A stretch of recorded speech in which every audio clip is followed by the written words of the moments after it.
Is it your first time to visit Japan? Yeah, this is my first time in Japan. Basically, this was the first time. So for me, it's more kind of orientating, trying to get a feel of it.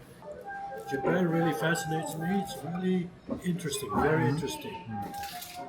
So for me, it's the most modern society, especially Tokyo, is the most modern city in the world. You visited London, New York, and Yeah, Dubai.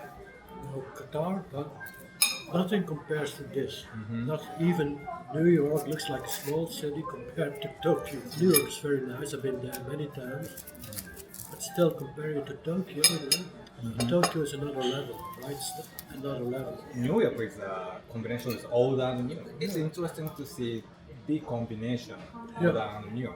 Yeah. Yeah. Let's say, in terms of architecture, New York's more interesting, right?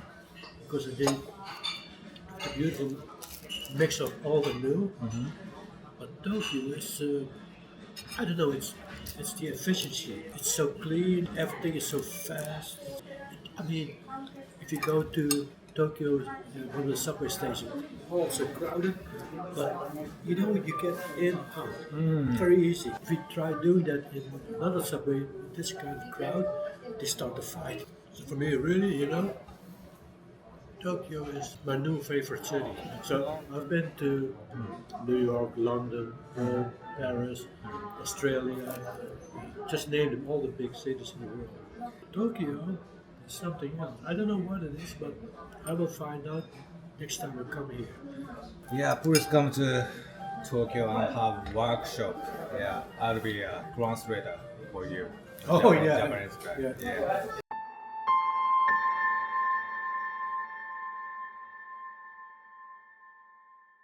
In Japan today, black and white fine art is getting popular. Could you give me some tips for, especially for beginners? So first of all, fine art is not a visual style. It's not the way you create photos. It's the way that you express yourself through photos. That's something else. A lot of people think, okay, if I do black and white with low exposure and architecture and dark skies and whatnot, they think, oh, that's art. No, you are creating a visual style that probably copied from someone else, right? Yeah. Because that has been popular. The people who created that, people like me or Juliana, they have basically tried to express themselves. That expression, the unique expression of oneself, that is actually the art. We express ourselves through the style, but you should not conflate the style with the art form. So the style is not the art form, but the way that you present yourself, that is the art form. The way that you present and express yourself through the art, that is the art. But that's really difficult to explain. So for beginners, I would say keep that in mind. And of course, you start with style. At some point, you have to leave the style and say, okay, that is a style, that's a technique. Now I need to do something else with the technique, and that is to express myself. That's the next step. And then that's the moment that you can become an artist.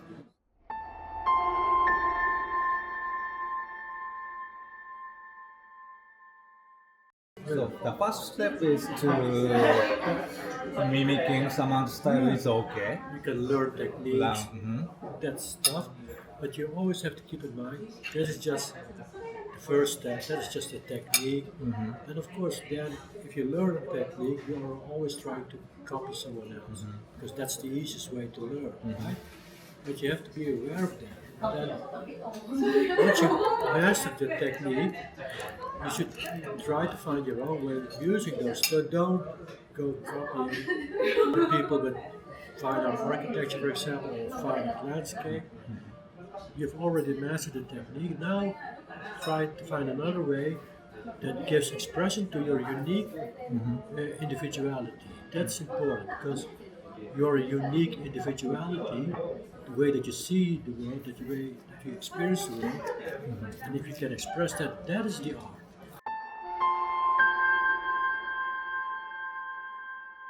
What's the main difference, even in a similar style? What's the line between your photograph or other black and white fine, so-called fine art architecture photo. Even in the same place, in the same Yeah. architectures, it looks different. Okay. So, you know, even if you compare my work with Juliana's, it looks very similar, but there's still a difference. Yeah. It's hard to really explain the difference, but let's take another fine art photographer. Then I would say the difference between my work and their work is mostly in the way that I approach architecture. So I like to get really up close to a building, really close. So usually other people like to move away from the building, so they like to add negative space, right? They think negative space is important, but I say negative space is not so important. Negative space is only important if you want to create minimalistic images, if you want to create minimalistic landscape, minimalistic architecture. Because the goal of minimalism is to create a sense of calm, a sense of zen, a sense of tranquility. That's the goal of minimalism in photography. So then adding negative space is really important because the more negative space you add to an image, the more zen-like it will be. But I'm not interested in creating calmness or zen-like images. No, I want to create architecture, architectural images. So for me, the architecture is important. So then I want to fill the entire frame with architecture. So I don't care about negative space, and that's why you see when you look at my images, almost no negative space. It's always close to the edge, and I do that deliberately because for me it's not about negative space; it's about architecture. So I want to create tension. I want to create visual energy, and you can do that by cropping it very tightly, so that gets a lot of visual energy. Because then the building comes alive and becomes more expressive. That's my view, and that's also the main difference between my images and other fine art architecture. Maybe also the difference between me and Juliana. That it's the approach. You know, I like to get really close.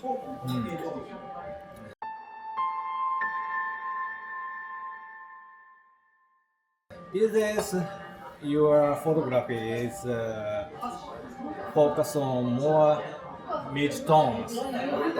So used to be your photography is a lot of contrast.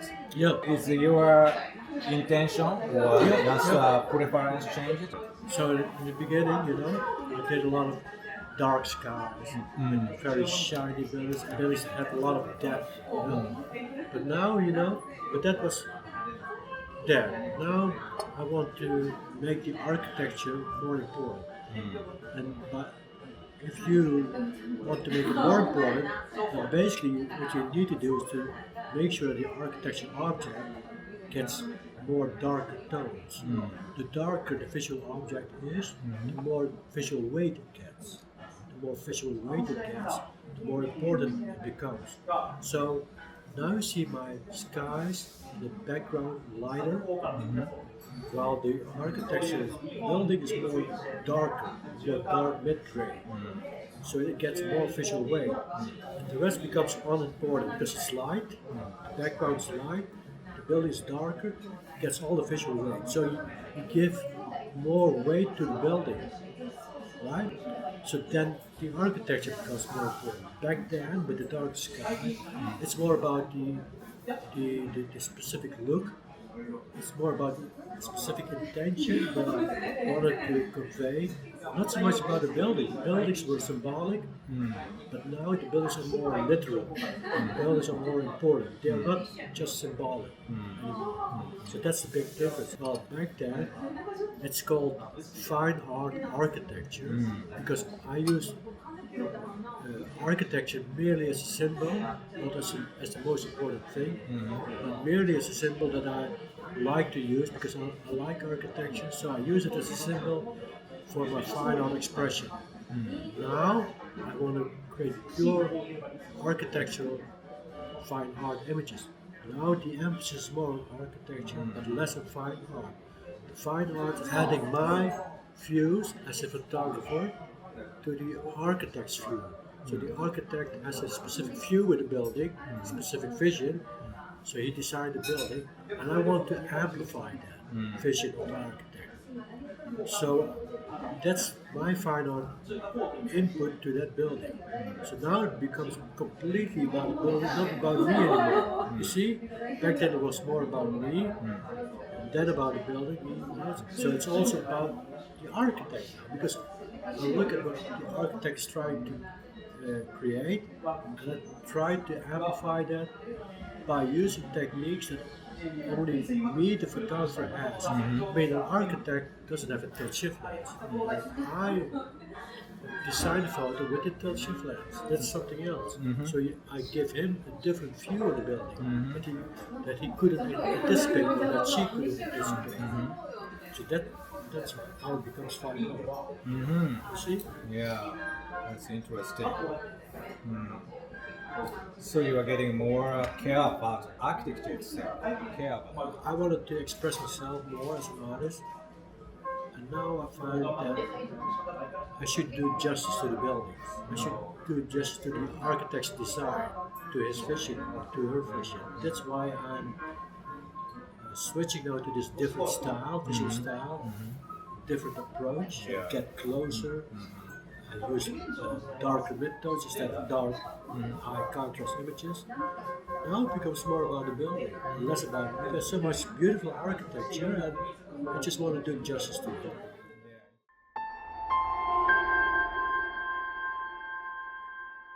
What's the most important stuff to apply to for the competition? What's the meaning of for apply for the competitions? Oh, I've been doing a lot of photo competitions in the past, not now anymore. And I think it's always good for a starting artist to apply for photo competition, because then you get a little bit more confidence, right? Then you know that the technique that you're using is good. Then it makes sense. You can win a prize. But I think that once you leave that phase and you want, so let's say the technical phase, and you go more into the artistic phase, then I don't think photo competitions are really useful, because it's more about the same. It's more about technical execution. So there are no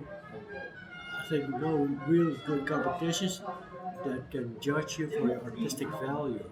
Because you cannot measure art.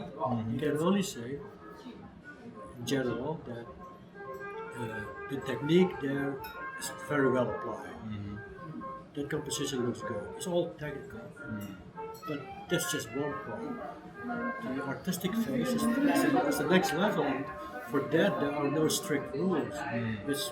When we talk about art, it's about the individual expression of your unique individuality, of your spirit. That is the real art. The visual and aesthetic expression and manifestation of your individual and authentic experience. It's unique. Only you have your experience, no one else. And if you succeed in expressing that, making that manifest to the world, something very unique. That's your unique and individual experience. No one can copy actually.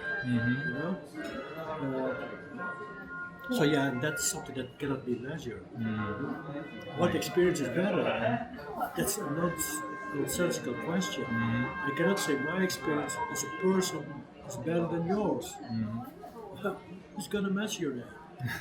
It's something that you have to feel, right? Okay, you look at something, a beautiful work of art, and you think, oh, that does something to me. It looks beautiful also, but that is, that's not even more important. So I would say competitions at this moment, at some point, doesn't have any value anymore. So basically the competitions are good up to a certain level. To gain confidence, to get the confirmation that your technique is good. Mostly that that you can create a good photograph with the right kind of composition, with the right kind of technique. That's basically all it can be judged for. It cannot be judged for the pure artistic merit. If someone says that they can judge the artistic quality of your image, I would say that's nonsense. You know, because again, art is the manifestation of your individual and unique experience as a human being in the world. That cannot be measured.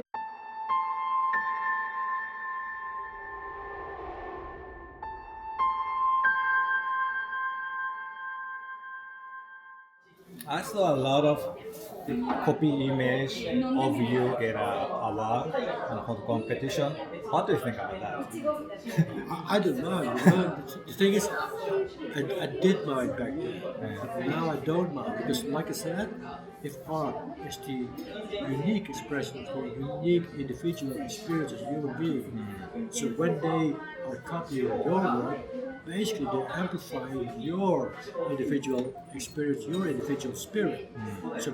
So they're doing justice to me, not to themselves. So they're basically eliminating themselves. They're actually saying, I do not exist. Joel exists because I'm copying it. Look at it. Look at the work I've created. That is Joel's individual experience. They're amplifying it. And the funny thing is, they don't know that. They win the awards, they win all the accolades, they win the prizes. And that's good. You know, if they want to do that, if they want to amplify my spirit, feel free. But you're not doing justice to yourself. Yeah, so copy is really dangerous for being an artist. Just copy two lines, okay, but it's ruin your artistic value, right? I think that if you keep on copying, you're not doing justice to yourself. You're not doing justice to yourself as an artist. But you know, they think that prizes, winning awards, winning recognition is more important. It's okay then. And, well, if you're happy with that, go ahead. But when you die, you know, you do not bring those awards with you. Basically, they've expressed the artistic vision and the individual experience of the spirit of the person you have copied. You've amplified his spirit. So I live on forever. But they don't, and that's stupid. Do not eliminate yourself. You're worth it to express yourself. But you can only create real art if you express your spirit, not someone else's.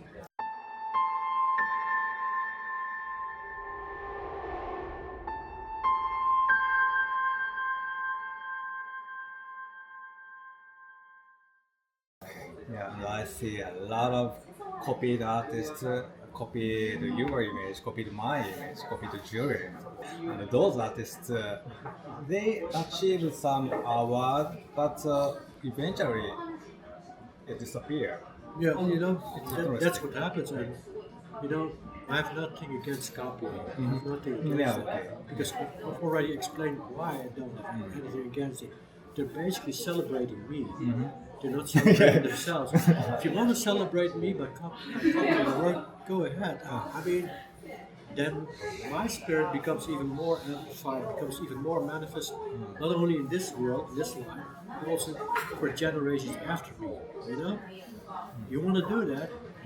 I don't know why you want to celebrate me. Celebrate yourself. Actually, they are celebrating to you because they want to tend to be look good by your image. So, what do you think about that? Is it still okay? They're still celebrating my spirit. Suppose that you copy my image, right? This copy. And someone copies your image, they think that you're the original. And then someone else copies their image because they think they're the original. It's still the individual expression of me that is in there. That will, let's say, be transcended over generations because I believe that memories and art are not collected in our brains. It's something that transcends space and time. Right? Carl Jung, collective unconscious. So all art, all memories are stored in there. So even if you do not publish your artistic work, let's say you put it in a drawer or you leave it on your camera, it is there. It will be stored in the collective unconscious. So that is already there. And even though you never publish it, it will be it will transcend space and time. It will be remembered by other people, even though they don't know that it is you. But it doesn't matter because it is my spirit that is stored there. So even though one has copied another, has copied another, has copied another, it doesn't matter. It started with me. It is my unique expression. Yeah.